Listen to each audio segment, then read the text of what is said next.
back to the Director's Garage, Snake Eyes. I am your host and resident idiot, Michael, and today, folks, we're talking IEMs. Now, it's been a minute since I did a full show on IEMs. Well, today's that day. We're checking out quite a few, as it turns out. We're going to take a look at something I bought during the Audeze B stock sale. That should be a hint right there. And in a very unusual way, because this is the second time I've recorded the show, or so I thought. More on that in a second, but first I'm going to talk about a headphone I unboxed on the live show. That's right, we do a live show, and that's these, the Moondrop Stellaris. Now, the Stellaris is Moondrop's first planar magnetic IEM, and I think planars really are the future of IEMs. They provide speed that a balanced armature can't match, and they give you nearly the slam of a dynamic driver. Now, out of the box, these things are chunky and heavy. Yeah, I was really surprised. Hey. Very large ear tubes too, so this is going to take a foam ear tip really to get them to seat right. They're going to be really uncomfortable if you go with the standard rubber ones. Fortunately, Moondrop provides both kinds in the package. It's a really nice touch. Now, I auditioned these straight out of the Cayin N8 and out of the Woo Audio WA11 Topaz. Now, they sound terrific. Just $109 will get you a pair of these, and they carry the same look as the original Starfield, which I think is kind of cool. It's the same metallic blue with gold graphics. Now, let's be honest, it does look a little bit dated, but you know, that's up for you to decide. Now, full confession, these aren't the easiest to drive, or at least drive well. Just like the benchmark 7Hz Timeless in the planar magnetic IEM world, the more power you throw at these things, the better they sound. And they favored the higher power Topaz over the digital audio player Direct, for instance. I've had some viewers tell me that any amount of power can drive these things, but I really hear the tone thicken up and get beefy when you put the power down. So I find myself on high power settings off of whatever the player is with the volume pot just cracked a little bit, because they do get plenty loud. So how does this Moondrop compare with the 7Hz Timeless? Well, let's talk about that, because I think they sound remarkably alike. In fact, I'm pretty sure they're using the same driver. I was checking out the exploded views. They look identical, and you know these planar parts don't come from 1,000 different sources. There's only like 2 or 3 companies making these things. So I think the chances are high that they're using the same driver. I think the Moondrop sounds like the mids are pulled out just a little bit, they're recessed a little, vocals recess a touch, and there's a little bit more air on the top of the Timeless. They present just a touch little brighter on top. Now, if I'm forced to choose only one, I'm going to take the Timeless, because that's the other big reason. These things weigh a lot less and they fit much better. Both of these things, though, are formidable entries into the IEM world. Both are wicked fast, and at just over $100, folks, that's pizza money, you know? Well, pizza with extra pepperoni maybe, but it's well worth checking out. And try them under different power settings. I think you're going to find higher power will give you a substantial gain. These are well done and an easy recommendation. Now, on a lark, because I like to lark, I compared these entry-priced IEMs to my world-class beating Noble Audio Sultans, and those are on sale, by the way. Check the description below this video. Keep in mind, these Sultans list at $3,600. That's 36 times the cost of the Moondrop and 18 times the cost of the Timeless. Well, and believe it or not, the Timeless sounds faster than the Noble. Yeah, that's right, you heard me. Faster. For instance, take a vocal with a hefty reverb on it. Well, on the Timeless, that decay as it fades off into nothing is silky smooth, and it's less smooth on the Sultan. But where the Sultan shows its dominance is in the nuance. They have greater instrument separation. It's a more lifelike experience. Everything on these planars kind of comes from the same distance, kind of like a wall of sound, very Phil Spector-y. But the Sultan splits some stuff out wider and some instruments are nearer, and it handles instruments and vocals with kind of a delicacy. Just brushes things in. It's very, very tasty. And the planers sound a little more in your face with the sound, whereas the Sultans are a little bit darker. Now, these planers are incredible, no question, but they can't match my top tier stuff, at least not yet. But that will change, most certainly, as the tech progresses. Okay, time to get into our feature product of today. Now, I recorded, or at least I thought I recorded, a regular What's in the Box episode, a purchase I made from Audeze, the B-Stock sale a few weeks ago. I did the whole unboxing thing, the sound impression live, and it didn't record. I could have just recreated the whole thing. That's just not this show. You get my experience on this show, the successes and the failures, and that was a failure on literally every level. So what'd I buy? Well, I bought these, the Audeze LCD-i4, Audeze's flagship IEM, $2,600 worth of planar magic, and man, was I excited to get these things on the B-Stock sale at $1,600 off their list price. $1,000, folks. So, because the first impression crashed and burned, I'm going to be going into a full review of these things right now, and we're going to start with ergonomics and what you get in the box.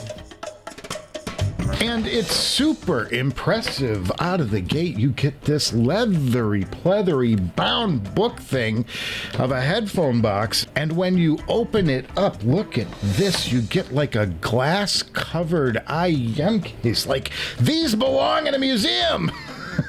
So, okay, removing the glass thing, well, honestly, it's plastic, folks. Okay, let's not get too excited. Well, you're presented with the IEMs, and you get this ridiculously oversized case. Look at the size of this thing. Who would carry this thing around in your pocket? Anyway, inside this case, there's a whole bunch of surprises. We'll get into that in a second. But let's check out the housing for now, and check this out. These things look formidable. And who hasn't looked at these things and immediately thought, TIE Fighter? Oh, this isn't the worst thing, by the way. Wearing Star Wars on your ears? Yeah, hell to the yeah. And even cooler. Now wait, check out this party trick. When I found this out, I was playing with this for an hour before I actually got to listen to the headphone. Who doesn't want to sit here and make your headphone spin? It's so freaking cool. But here's what's not so cool. I don't like the plastic housings. I think that these things feel cheap, and at this price, they really shouldn't. And then, see the cable connector? Let's check it out over here. The cable connector has a groove in it and like a block that has to feed into the 2-pin. So these things are kind of proprietary. You might find a couple of cables that fit, but not every 2-pin cable will work with these things. And it's got this groove in it so that only specific Audeze cables are going to work with this thing. You do get 2 cables with it. You get an unbalanced 3.5 millimeter, and you get a Bluetooth cable. Now, personally, I'm going to want to drive a planer with a balanced cable, and I can't really do it without a cable from Audeze, and from what I understand, they're not making a balanced cable any longer for this IEM. I did find an aftermarket balanced cable for $55 on AliExpress. Money well spent. We'll see when it arrives. You also get a bunch of tips with these things, but they're all silicone. There's nothing foam in here. So you get these smooth ones, and then you get ribbed for her pleasure. Okay. I thought that I would just use my Dakoni bullets on these things, but check out the massive size of this ear tube.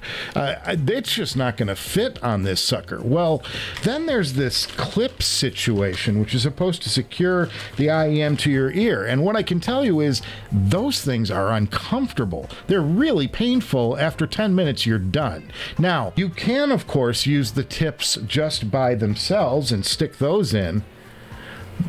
And they work, they give you a nice seal, but they don't feel terribly secure. Now, what I found is that they also include this guy, which is sort of an silicone ear holder. And if you put this ear holder in place first, and then put the ribbed silicone tip on, you get a fairly decent seal and a more comfortable fit. However, they don't seal as well as without this silicone holder on the ear. Using the tip by itself gave me a more intimate vocal. I preferred them, but really you got to secure these things so that they're not flinging off your head. Are you getting the sense that this headphone is just filled with trade-offs everywhere you turn? Next, let's talk about this Bluetooth situation. Now, this is a Bluetooth dongle. It's called a cipher, probably because it deciphers the sound into something listenable. Well, it is a nice, simple design. There's a charge port on the side here, which you can barely see, and then there are 3 buttons to make this thing work. Push the middle button down for 5 seconds, and you're good to go. It goes into pairing mode, you're set. 2 things to note here. First of all, the gain off this thing is weak. If you want to jam out, it ain't happening over Bluetooth. But there is a benefit to using this cipher, and that's that there's an EQ built specifically for the i4 in this cable, and this headphone needs EQ more than any other IEM I've ever heard. Now, when I first got these things wired up, I put them in and I went for a new remix of John Cougar Mellencamp's Scarecrow, and it was awful. I mean, like the worst out-of-box experience I've had since the Stellia. Mid-range peaks were all over the place, and what it did was give the mids a honk at certain frequencies. It was terrible. The bass was okay, it was strong enough, but not exactly impressive or sharp. The treble was okay, but there wasn't anything standing out or exactly blowing me away. I pulled the 7 Hz Timeless out to do some A-B comparisons, and I gotta tell you, the Timeless just wiped the floor with these things. Everything was smoother across the frequency range. They were faster, they were more comfortable. Every category, tick, tick, tick, went to the Timeless. And it wasn't even a contest. Now, I stopped the session for the night and I went on HeadFi looking for some answers, because a $2,600 headphone should not have this many problems, right? Well, first, Audeze has a plugin for Roon that will bring the i4 more into focus. It's like a custom IEQ direct from the manufacturer, and in a rare move for me, I EQ'd them. Now, you guys know I'm not an EQ person. I don't like to EQ anything, but in this case, I had to do something. I was desperate. These things sounded sketch, right? So a bunch of users had uploaded their curves for EQ, which I then put in, and I kind of got this 70s vibe going on. I recessed the mids by about 9 dB at 1K, and then I boosted 6 dB at 4K. This is major EQing. Things did get better. Not a lot better, but at least decent. Now, I went to Crin's curve off of his website. It's similar to the other one, but without the 1K dump, and the thing sounded a little more natural. But these things aren't anywhere near my LCD-4, not even close. And they are clearly slower than even the 7 Hz Timeless. And with a little, and I mean a very slight couple of 3 dB corrections, the Timeless sounded a lot better, faster, better image, stronger dynamics, and more intimate vocals. Thicker sound and a better overall tone. Now, there was one moment where I thought I'd stumbled across an EQ where the LCD-i4 outperformed the Timeless. I was going back and forth, and on one trip, the Timeless bass sounded thinner to me than what I just heard on the i4. And then I realized I simply hadn't seated the IEM properly in my ear canal, and that gorgeous bass sound came right back. So if I'm gonna knock the Timeless in this review, make sure they're properly seated or you won't get the full effect of the headphone. So to my ears, the Timeless are the way to go here. They're way more comfortable. And when I did EQ, I just clipped the treble shelf at about 10K. I rolled a little bit of the edge off the top end a bit, and I recessed the mids a little bit more too. Just nothing major though. Added bonus, there's nothing proprietary on the Timeless. Any MMCX connector will work with these things. Any ear tip you want will fit on these things. And at $200, it's an easy call because these things outperform the LCD-i4 and they do it for a fraction of the price. So that's my fractured review of the LCD-i4. Now, the cipher cable is the way to go on these things, but it just doesn't provide enough gain for me. You have to EQ these things if you want to live with them. The tuning is just a mess with peaks and dips all throughout the mids without any EQ, producing like a honk that you just can't live with. EQ them and they will tame a bit, but given their size and the shenanigans you have to do to get these things to fit, yeah, these things are one of the more disappointing purchases I've made, and they'll go right into the director's garage sale. No question there. Now, if you ever wanted to check out this set and you love tweaking, this pair will challenge you. There's good technicals here, but there isn't a better planar IEM I've heard than this 7 Hz Timeless. So thanks for stopping by today. I hope you enjoyed our dive into the IEM world. It's been a minute. I really liked it. Now, we'll get back into over-ears. Next, we're going to be doing a deep dive into the Focal Batiste. I'm doing a full sound check review of that headphone, diving into all the modes. If you are curious at all about the Batiste, what they can do, what's so great, what's not so great, all of it, we're going in-depth in our next episode. So subscribe to the Director's Garage so you don't miss any of the live action.